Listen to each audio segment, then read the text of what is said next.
Este programa tem o patrocínio de Nutri.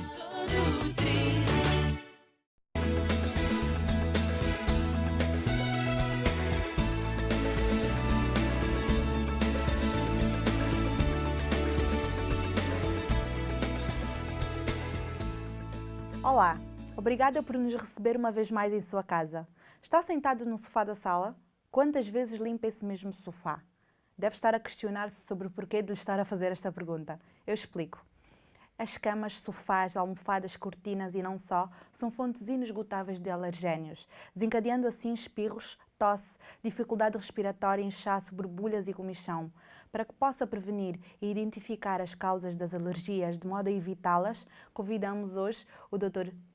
Mário Moraes de Almeida, presidente da Sociedade Portuguesa de Alergologia e Imunologia Clínica. Muito obrigado, Dr. Mário Moraes de Almeida, pela sua presença cá hoje na Casa do Viva Saúde. Eu que agradeço, obviamente, esta oportunidade de estarmos a falar um bocadinho sobre alergias, algo que é muito frequente na população e que afeta muitas pessoas em todo o mundo. É verdade. Pode explicar-nos então o que são realmente as alergias? Às vezes há aquele conceito que as alergias são uma falta de defesas da imunidade, de facto não são. São defesas a mais, ou seja, a pessoa espirra, É o contrário. coça o nariz, que é para afastar aquilo que está a agredi-la, tosse, fica com um bocadinho de falta de ar, precisamente para tentar expulsar aquilo que está a tentar entrar nas suas vias aéreas, ou seja, o que existe é um excesso de defesas, existe um exagero de uma resposta e isso é que faz, é que identifica uma alergia. Que alergias existem? Pensando nos nomes mais comuns, nós temos as pessoas que têm rinite alérgica, que têm conjuntivite alérgica, que têm asma brônquica, que têm problemas na pele do tipo do eczema, da urticária, são estas as doenças que são mais frequentes. Também é muito frequente a alergia alimentar, a alergia a medicamentos, a alergias aos insetos, quer dizer, há todo um mundo muito grande de alergias que afetam e muito as pessoas, a população. Quais são os sintomas, por exemplo, dessas que referiu? Se nós pensarmos, por exemplo, na rinite alérgica, são as pessoas que espirram muito, que têm corrimento pelo nariz, que coçam o nariz e que depois, ao fim de algum tempo, também ficam com o nariz muito tapado, o nariz muito obstruído, congestionado e que, de facto, provoca problemas muito grandes. Se pensarmos no caso da asma, de facto, aí é a questão da tosse, é o cansaço, a falta de ar, aquela pieira, aquele chiado no peito, que de facto também que preocupa muitas pessoas e bem, porque de facto pode limitar muito a sua qualidade de vida. Se pensarmos no caso da urticária, são umas manchas vermelhas que aparecem e desaparecem, parece quase uma coisa misteriosa e que dão muita comichão, uma coisa que é assim estranha. No eczema, as lesões mantêm-se mais tempo, ou seja, também são umas lesões na pele, umas feridinhas que duram bastante tempo, que também dão muita comichão, mas que ficam dias, semanas, meses, e tudo isto, obviamente, pode ser controlado e deve ser controlado. Como é que um médico consegue determinar o que é uma alergia, não seja confundido com um outro problema? O médico, para que possa identificar a alergia, primeiro é preciso que as pessoas procurem ajuda. Claro. Isso é algo que às vezes as pessoas vão tentando, isto vai ser que passe, mas depois já não passou ao fim de um mês, de um ano, de 10 anos, e é preciso procurar ajuda. Claro que o médico depois, fazendo algumas perguntas, sabendo um bocadinho quase como se fosse aqui uma investigação quase policial, o que é que se passou nos últimos tempos com a pessoa, o que é que se passa também com outras pessoas da família, porque estas doenças também de facto têm uma tendência genética grande, consegue-se chegar a um diagnóstico, e isso é o mais importante. O mais importante é tentar esclarecer aquele tipo de alergia. A maior parte das alergias são doenças crónicas, para que depois se possa combinar alguma coisa, o que é que vamos fazer para controlar as alergias. Não é preciso, muitas vezes, não é preciso fazer muitos exames, não é preciso fazer muitos testes. O que é preciso primeiro é chegar a um diagnóstico. E o diagnóstico passa por conversar com o paciente, seja ele uma criança, no caso também no cu próprio e com a sua família, seja um adulto, seja um idoso, é conversar, saber de que maneira é que os sintomas estão a existir, a sua gravidade, o que é que estão a afetar, digamos, as atividades do dia-a-dia da pessoa e depois então tentar solucionar o problema. Qualquer pessoa deve fazer um teste às alergias? As alergias afetarão cerca de 1/3 da população e isso é verdade em todos, digamos, em todos os continentes do mundo. A África também não será exceção. Se a pessoa suspeita que tem estes sintomas e que poderão ser de alergia, Ou há mesmo que que falar, possam ter alguém na família que já tenha, não é? que já tem, mas isso vai estar alertado para mais cedo conseguir identificar os seus sintomas. Ora, se na minha casa todas as pessoas espirram muito, quando existe algum pó no ar, numa altura em que existe alguma exposição a um animal, alguma coisa assim, e se eu também começo a ter esses sintomas, eu começo a desconfiar que também terei o mesmo tipo Claro. de problema, que poderá ser uma rinite alérgica, uma conjuntivite alérgica. E isso é que me leva depois a procurar ajuda. Ou seja, se eu não tenho sintomas, então não devo fazer nenhum estudo, não devo fazer nada, devo estar calmo e não vou estar à procura de problemas que não existem. Agora, se já tenho sintomas, então já poderá ser importante falar com a equipa de saúde e depois ser orientado para fazer alguns testes, se for E esses indicado. testes são dolorosos? Os testes não são dolorosos, de todo. A maior parte dos testes que nós fazemos são umas picadinhas que fazemos na pele, nomeadamente no Picadas, braço. doutora. Picadinhas só com 1 milímetro de Então não profundidade, dói nada. não dói nada. Nós fazemos frequentemente e fazemos quer a crianças muito pequenininhas, com meses de vida, como fazemos a jovens, fazemos a adultos, e são muito bem aceitas e são muito informativos, porque a própria pessoa, ao fim de 15 informação minutos, depois 20 minutos, retém? conseguem, nós dizemos quais é que são o que é que nós pusemos na pele, o pó, a poeira, os ácaros da poeira da casa, os pólenes, os animais, os fungos, e depois vamos, ao fim de 15 minutos, 20 minutos, conseguimos ver o resultado. E a pessoa consegue perceber a reação e consegue depois ver também que aquilo que acontece no O dia-a-dia... resultado logo na pele mesmo Logo da na pessoa. pele, ao fim de 15 minutos, 20 minutos, vemos os resultados. Claro que isto, quando está a ser interpretado por uma pessoa que tem experiência, por um especialista nestas doenças. Sim. Não vamos agora querer que as pessoas andem a fazer picadinhas na pele à procura de coisas um bocadinho sem saber o que é que estão à procura. Claro. Não. Pessoas também que têm alergias a alimentos, pessoas que têm alergias a medicamentos, às vezes também têm que fazer estes testes, ou aí sim umas pequenas injeçõezinhas também na pele, para tentar saber o que é que se passa em termos dos resultados dessas positividades que depois então se voltam a relacionar com as queixas que a pessoa tem. Mais uma vez, se a pessoa não tem queixas, não vamos fazer exames. Quando fazemos exames, temos que relacionar os exames que fazemos e os extratos que usamos, os alergénios que vamos à procura, em relação às queixas, ver o que é provável. Quais são normalmente os que se utilizam? Os mais frequentes, Sim. nós pensamos das pessoas que têm rinite, que têm asma, que têm eczema, indiscutivelmente serão os ácaros do pó da casa, que são umas pequenas aranhazinhas que vivem em todo o mundo a nível do pó da casa. São os pólenes também, que existem também uma distribuição a nível mundial. São os fungos, são alguns insetos, o caso da barata, por exemplo, também, que é importante também em todos os continentes. Esses são aqueles que são mais frequentes. Consoante cada caso clínico, poderemos ter então que estudar os alimentos, poderemos ter que estudar os medicamentos, mas de acordo sempre com a história. A ideia não é ir fazer muitos testes, fazer muitos exames, sem estarmos orientados. Não, primeiro falamos com a pessoa, com o paciente que tem problemas, seja a criança, seja o adulto, seja quem for, e depois então vamos dirigidos à procura da causa do que está a passar. E os sintomas dessas alergias são mais frequentes em determinada altura do ano? Nomeadamente certa estação do ano? Aqui já vai depender um bocadinho da realidade de cada local.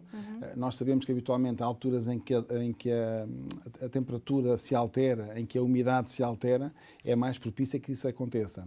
Há alturas em que existe muita poeira no ar e essa poeira pode ser uma poeira mais ou menos inespecífica, como mesmo o empoeiramento do ar, a poluição atmosférica, a existência de pólenes na atmosfera, tudo isso pode fazer com que haja mais sintomas. E depois também sabemos naquelas alturas onde existem mais infecções respiratórias, em que aí também podem agravar as queixas. Uma pessoa que já tem umas vias aéreas, o nariz, o pulmão, que é mais sensível, quando se constipa, por exemplo, essa inflamação ainda fica mais exagerada.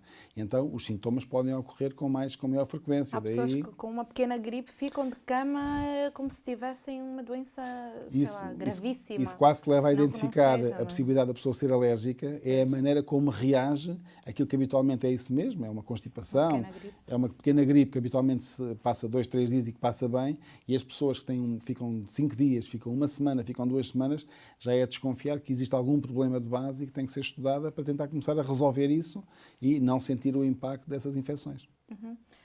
E as pessoas que têm asma, que há bocado falou dos testes, com alguma frequência também têm de fazer um certo exame para detectarem se podem correr mais, fazer um exercício físico. Que exame é esse, doutor? Isso é muito importante porque se as pessoas, às vezes, quando se fala de alergias, pensamos muito só em testes, pensamos em análises também, em alguns casos, e esquecemos um bocadinho as provas de função respiratória, que é isso que estamos a falar, ou seja, vamos pensar noutras doenças, pessoas que têm a tensão alta.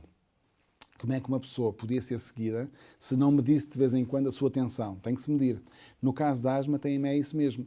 Existem uns estudos respiratórios onde as pessoas vão respirar para umas máquinas, vão soprar com força e isso vai permitir ver o que é que nós podemos esperar daquelas vias aéreas. Se elas estão estáveis, estão controladas ou se facilmente, quando há um esforço físico, quando se respira um bocadinho mais de poeira, quando estamos com um bocadinho mais de stress, será que ficamos logo com queixas? Então isso nós conseguimos medir e conseguimos prever a quantidade de medicação ou aquilo que nós devemos fazer para que a pessoa possa ter uma qualidade de vida perfeitamente normal, sem ter limitações em relação à sua vida como asmático. Nós temos que pensar que, por exemplo, alguns grandes atletas, alguns campeões olímpicos são asmáticos. Sim. A da Rosa Mota, obviamente que sendo uma campeã olímpica, é uma asmática, mas que estava controlada e que fazia a sua medicação para conseguir fazer aquelas provas ao mais alto nível. E isto é verdade em todo o mundo, de grandes atletas que são asmáticos e com isso conseguem fazer ter a sua qualidade de vida perfeitamente preservada. Ou seja, esses exames, esses estudos que se chamam espirometrias, que se chamam pletismografias, têm assim uns nomes assim um bocadinho estranhos, mas que em termos simples o que é soprar para uns aparelhos e medir, conseguir perceber as vias aéreas estão bem ou estão obstruídas, existe aqui algum problema que nós possamos controlar depois, em alguns casos também com medicação. Como acabou de dizer, o stress pode então desenvolver a alergia ou torná-la mais evidente em determinada altura. Nas várias doenças alérgicas, sejam do aparelho respiratório, nomeadamente no caso da asma, sejam algumas queixas também a nível da pele, urticária, eczema, de facto o stress pode ser um fator de agravamento.